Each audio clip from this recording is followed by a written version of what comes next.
Hey everybody, it's your boy Pee Wee. So today it's not really gonna be a read and review, like it normally usually is. Today it's gonna be more of a clarification type review. So I let this one marinate for a very long time. The Reincarnated Murim Lord. Um, it came out.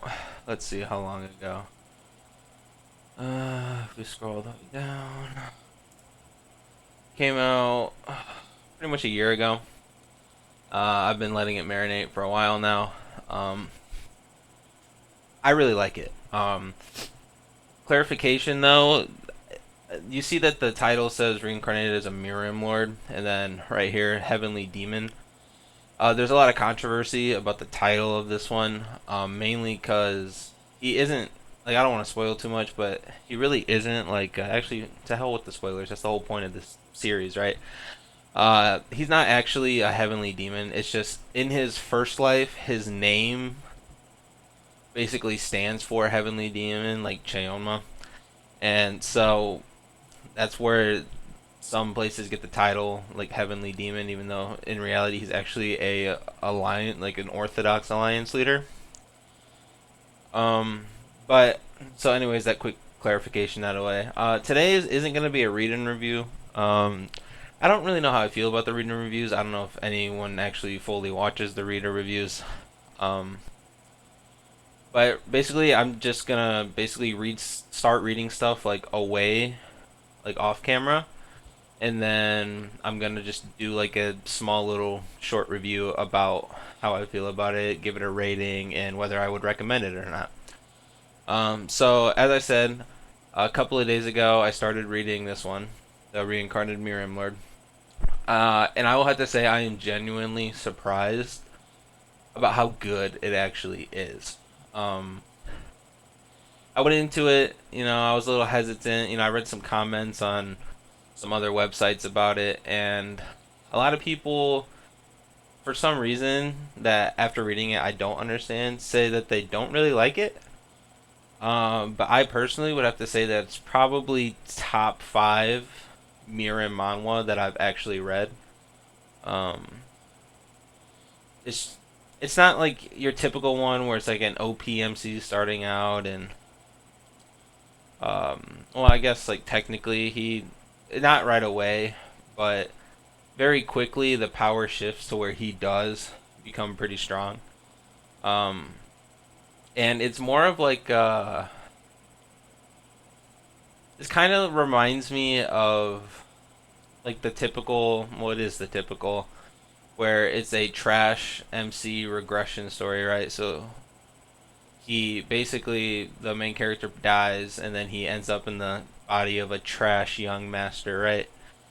We all know the plot, but this one is genuinely does it extremely well.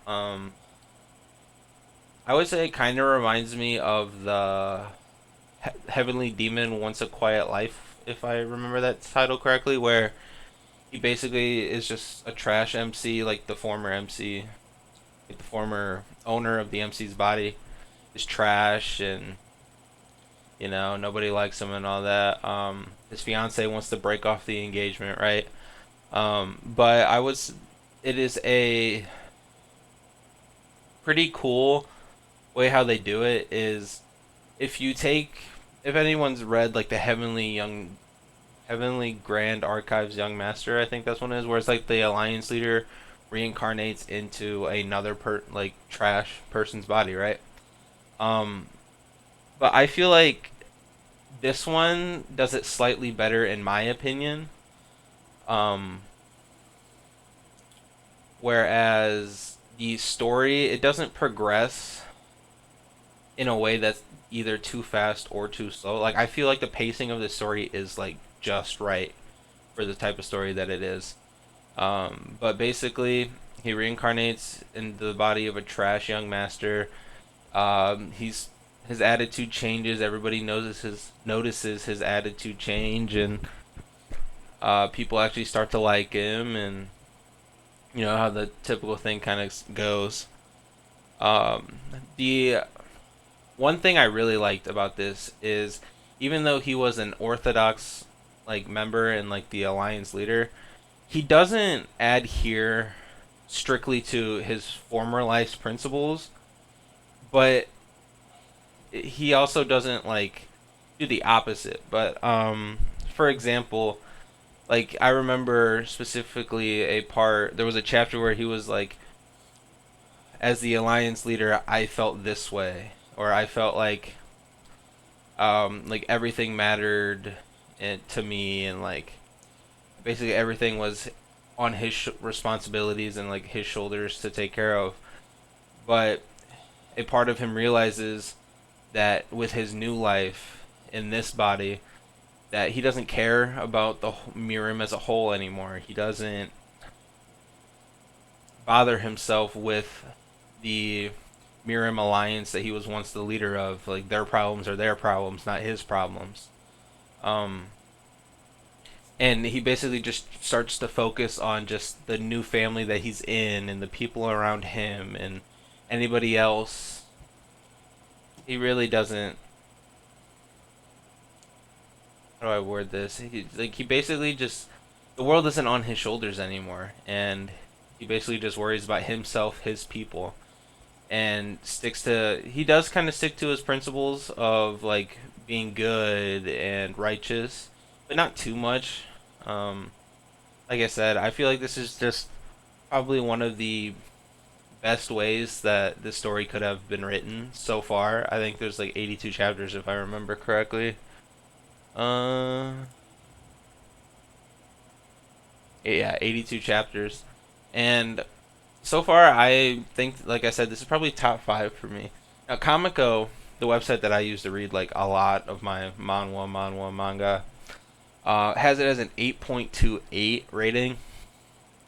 In my opinion, I feel like it's more of like a 9.2, 9.5, like almost.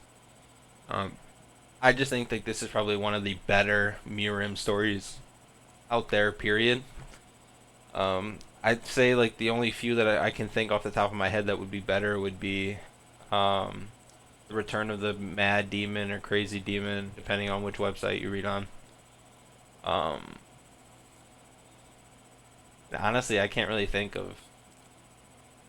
I think this might be like my probably my second favorite, at least off the top of my head, because I don't really, I can't think of one. Like I said, the Heavenly Grand Archives Young Master was kind of similar to this, but in my opinion, this one is slightly better, even though the other one is still good. Don't get me wrong. I feel like this one is slightly better. Um, but so as a rating, I'd probably say 9 out of 10, 9.2 out of 10. Um, as for recommendation, I would definitely say you should definitely give this a read, especially if you're into like Murim type of manhwas more so than like the Gates and just school life type stuff. Like if you like Murim manhwa, then I feel like you will really, really like this one. Um, but yeah, anyways, that's all I had for this one. If there's any that you would like me to read and then review on whether or not I think you should read it or not, feel free to let me know in the comments. I hope you guys enjoyed this one, and I hope this helped, you know, help you make up your mind whether you wanted to read this one or not. And see you guys in the next one. Peace.